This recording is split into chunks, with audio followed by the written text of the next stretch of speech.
Hello friends, welcome to the platform of Deccan IAS. आज under करंटचा जो series आपण स्टार्ट केला आहे त्याच्यामध्ये 51 नंबरचं लेक्चर पाहतो आहे.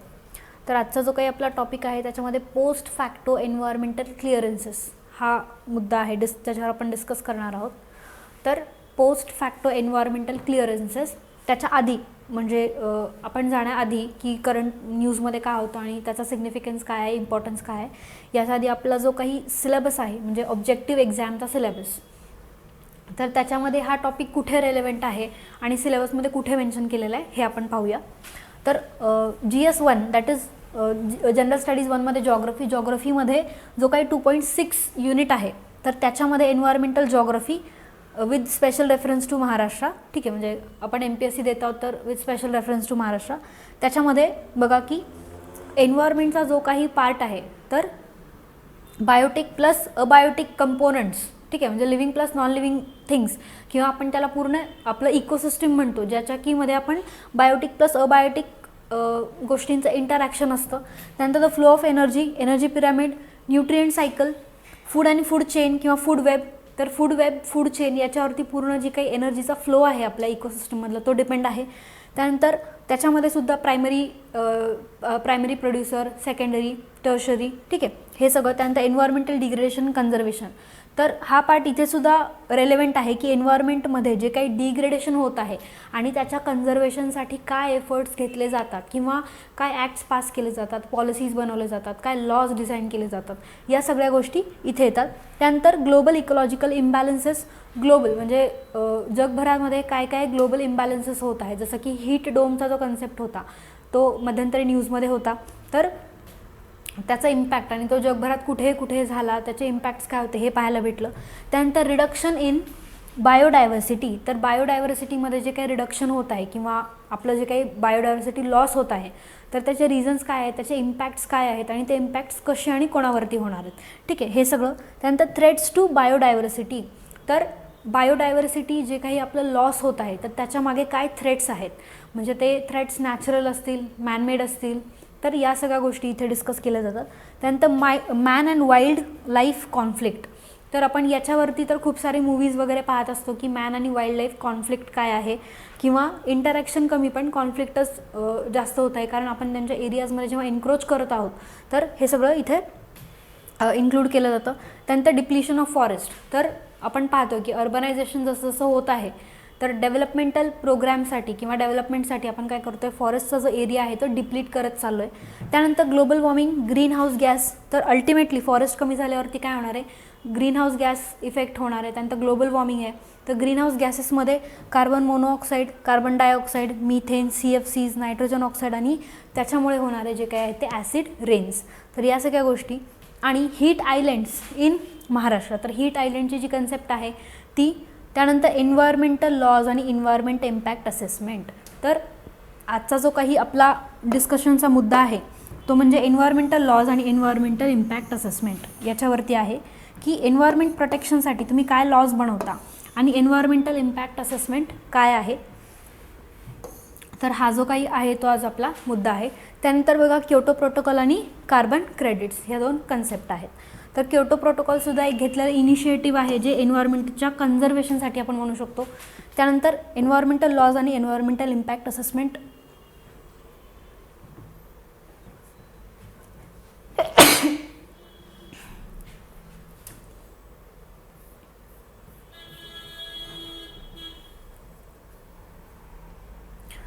तर post facto environmental clearance.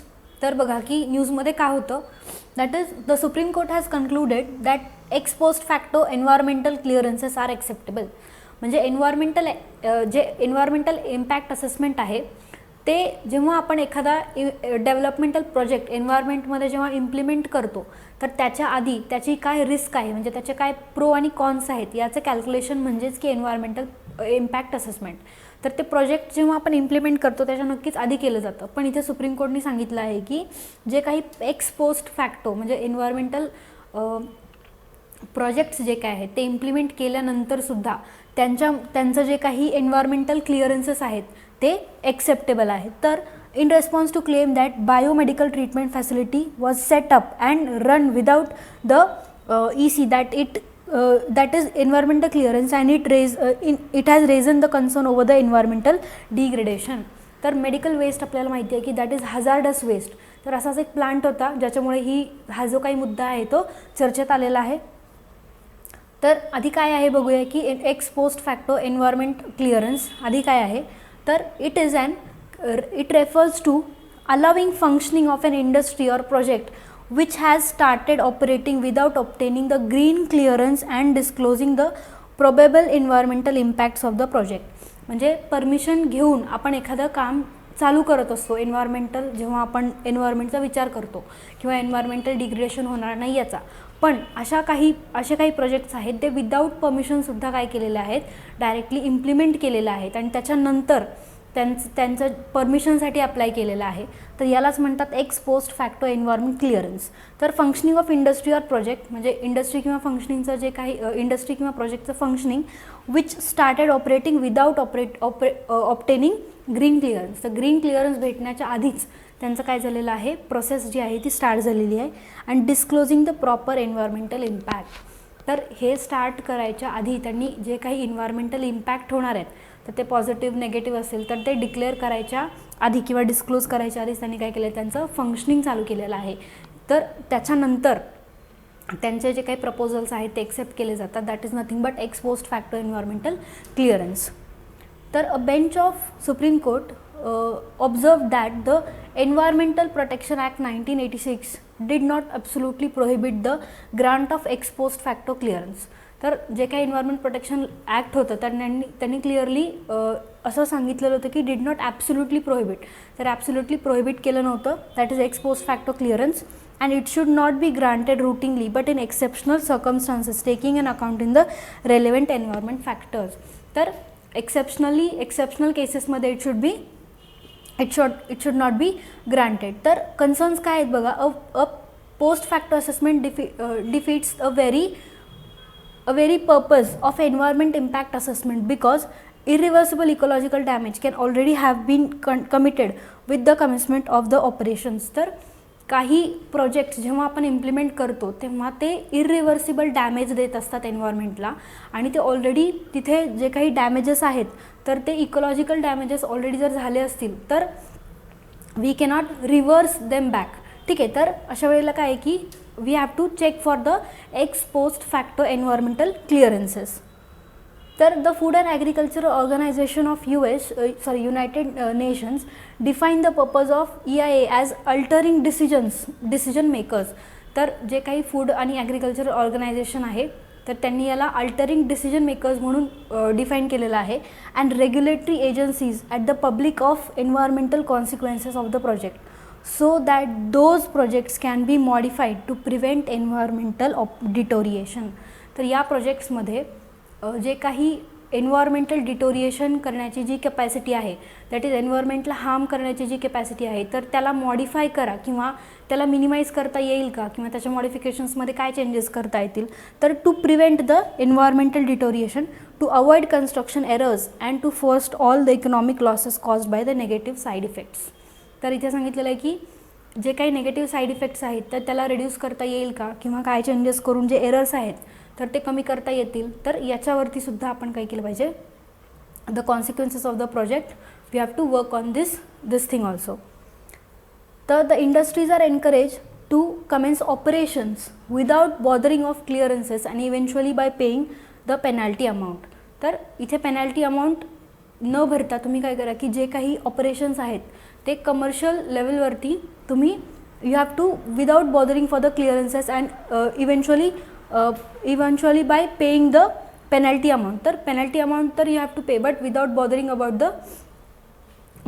The clearances. ठीक आहे. त्यानंतर की it is likely to open floodgate and violates and given rise to situation where the damage of to the environment is irreversible. तर आपण काही प्रोजेक्ट्स जेव्हा इथे इम्प्लिमेंट करतो एन्व्हायरमेंटमध्ये तेव्हा खूप सारे प्रोजेक्ट्स असे असतात जे पोल्युशन क्रिएट करतात आणि त्या पोल्युशनमुळे होणारं जे काही डॅमेज आहे म्हणजे ह्युमन लाईफला किंवा नेचरमध्ये किंवा जे काही बायोडायव्हर्सिटी प्रेझेंट आहे त्याला, तर ते नक्कीच इरिव्हर्सिबल डॅमेज आहे.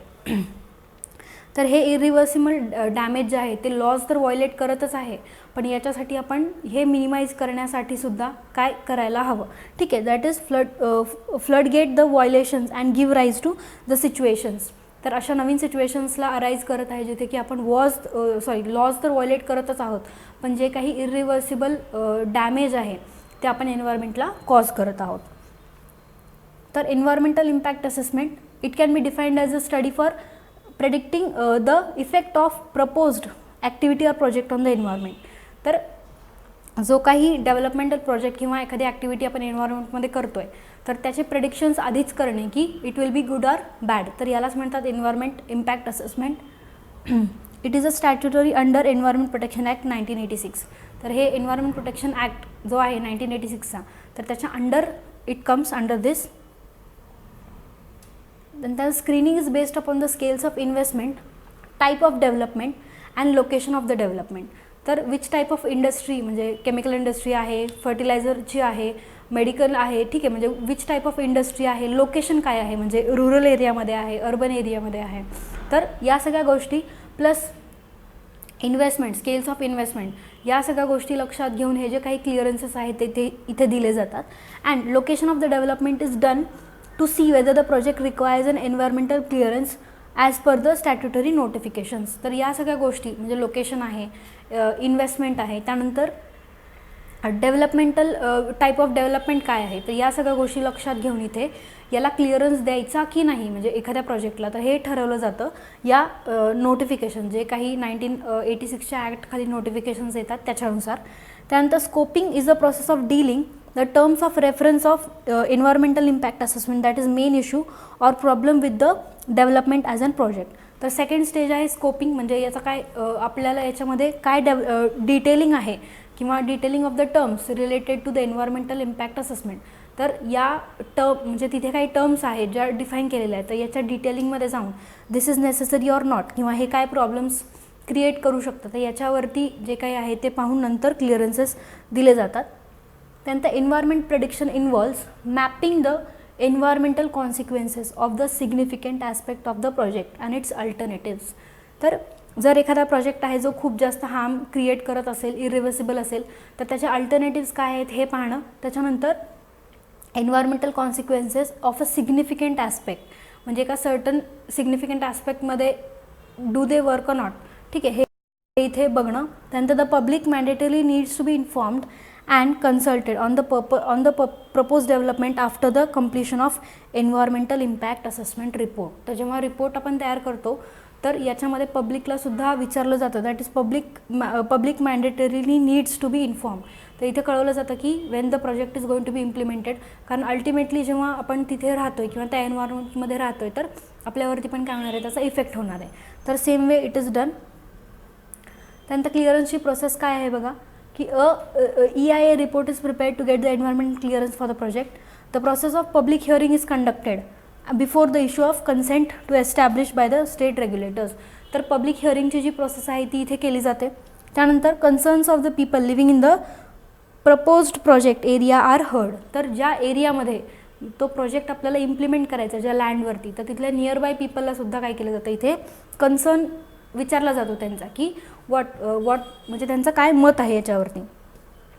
त्याच्यानंतर application with the EIA report details hearing and NOC is submitted before the environmental ministry with the ministry of environment and forest climate change. If project falls under category A or the state government, if the project falls under B category, project B is checked. म्हणजे A आणि B दोन categories आहेत, तर ते कुठल्या कॅटेगरीमध्ये हा project आहे स्टेट गव्हर्नमेंटच्या अंडर किंवा मिनिस्ट्रीच्या अंडर, तर हे चेक केलं जातं. जर तो एक कॅटेगरीमध्ये असेल, category A project requires mandatory environmental clearance and thus do not undergo the screening process. तर इथे मॅन्डेटरीली आहे की स्क्रीनिंग प्रोसेसच्या अंडर न जाता त्याला काही दिलं पाहिजे क्लिअरन्स. आणि बीमध्ये आहे ते the project undergo screening process and they are classified into 2 types. तर त्याच्यामध्ये B1, B2 projects are mandatorily for required for EIA and do not require EIA. That is environmental impact असेसमेंटमध्ये ते जातील किंवा नाही जातील हे B1, B2 कॅटेगरीवरती ठरवलं जातं. आणि मेजर A आणि B अशा 2 कॅटेगरीज आहेत याच्यामध्ये. Then the documents are submitted and analysed by the expert appraisal committee under the ministry. एकतर फायनल डॉक्युमेंटेशन जे आहे ते एन्व्हायरमेंटच्या ministry under expert and appraisal कमिटीकडे जातं. त्याच्यानंतर the recommendations of the committee get processed in the ministry for final approval or rejection. तर final approval आणि रिजेक्शन केलं जातं तर या कमिटीच्या हातात आहे. That is what has to be done, that is environmental impact assessment. तर तो प्रोजेक्ट खरंच इरिव्हर्सिबल डॅमेज एन्व्हायरमेंटला देणार आहे का, किंवा आपण त्याला काही सबस्टिट्यूट्स प्रोव्हाइड करू शकतो का, सस्टेनेबल आहे का नाही आहे. तर या सगळ्या गोष्टी इथे चेक केल्या जातात आणि मगच एखाद्या एन्व्हायरमेंटल प्रोजेक्टला इथे काय दिली जाते, क्लिअरन्स दिला जातो. तर आपल्या सिलेबसमध्ये हा रेलेव्हंट पॉईंट होता. तर हा आपण 51 जे काही लेक्चर आहे तर त्याच्यामध्ये GS 1मध्ये जॉग्रफीमध्ये एन्व्हायरमेंटल जॉग्रफी 2.6 जो युनिट आहे तर त्याच्यामध्ये कन्सर्न बीट जो होता that is environmental impact assessment. तर याच्यावरती त्याच्या ज्या काही प्रोसेस होत्या म्हणजे ॲप्लिकेशनपासून पब्लिक हिअरिंगपर्यंत, स्क्रीनिंग आणि अप्रेझल कमिटीपर्यंत जाऊसोपर्यंत ज्या काही 7 to 8 स्टेप्स होत्या तर त्या इथे पाहिल्या. त्यानंतर we have completed the lecture number 51. तर 51 लेक्चरमध्ये आपण इथेच थांबतो. नेक्स्ट लेक्चर घेऊन पुन्हा भेटू. Till then thank you.